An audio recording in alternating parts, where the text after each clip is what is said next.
आज के इस लेक्चर में हम डिस्कस करेंगे एक्सरसाइज 3.1 का क्वेश्चन नंबर 8।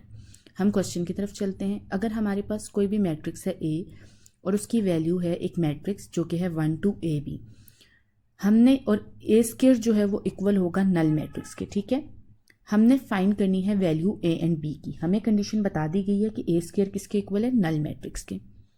हम सोल्यूशन की तरफ चलते हैं। सोल्यूशन में सबसे पहले हमें पता है कि ए स्क्वायर नल मैट्रिक्स के इक्वल है और ए हमारे पास क्या है, ये। तो ए स्क्वायर का मतलब है ए dot A. A dot A मतलब ए को इटसेल्फ मल्टीप्लाई कर दो।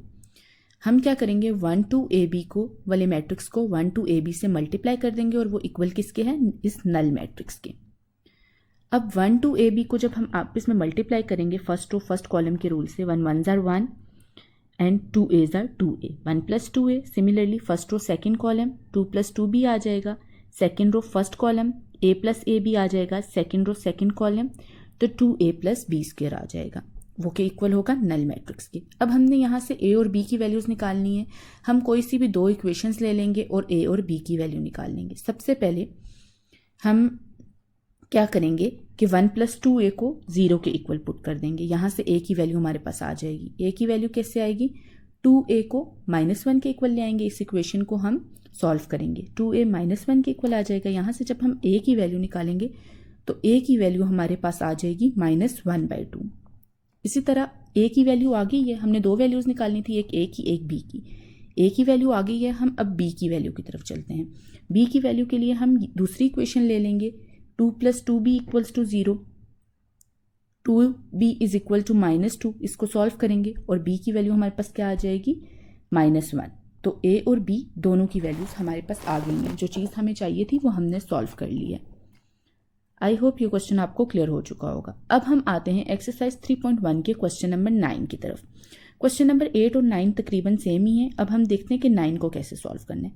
9 में भी हमारे पास A एक मैट्रिक्स गिवन है और ए स्क्वायर किसके इक्वल है, एक आइडेंटिटी मैट्रिक्स की। इसको आइडेंटिटी मैट्रिक्स कहते हैं जिसमें डायगोनल एंट्रीज 1 हो।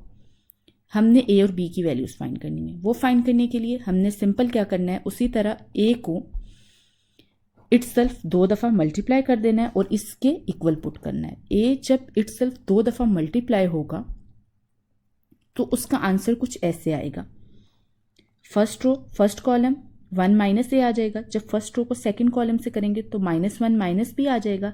सेकंड रो को फर्स्ट कॉलम से करेंगे तो A plus AB आ जाएगा और सेकंड रो को सेकंड कॉलम से करेंगे तो -A plus B स्क्वायर आ जाएगा। अब ये हमारे पास आइडेंटिटी मैट्रिक्स के इक्वल है। अब इसी तरह हम मैट्रिसेस तो इक्वल हैं, हम क्या करेंगे, कोई भी दो इक्वेशंस लेंगे और A की वैल्यूज निकाल लेंगे। जैसे कि हम ये ले लेते हैं, 1 - A 1 के इक्वल है, तो यहाँ से A की वैल्यू निकालो तो A की वैल्यू हमारे पास क्या आ जाएगी, 0। A की वैल्यू हमारे पास 0 आ गई। सिमिलरली दूसरी इक्वेशन ले लेते हैं, इसको ले लेते हैं, -1 - B किसके इक्वल होगा, 0 के। इससे B की वैल्यू निकाल लो तो -B = 1, माइनस का साइन चेंज करके दोनों तरफ कर देंगे तो हमारे पास B की वैल्यू क्या आ जाएगी, -1। A 0 आ गया और B -1 आ गया। इस तरह हमारे पास इन क्वेश्चंस की वैल्यू आ गई हैं। आई होप ये क्वेश्चंस आपको क्लियर हो चुके होंगे। Thank you.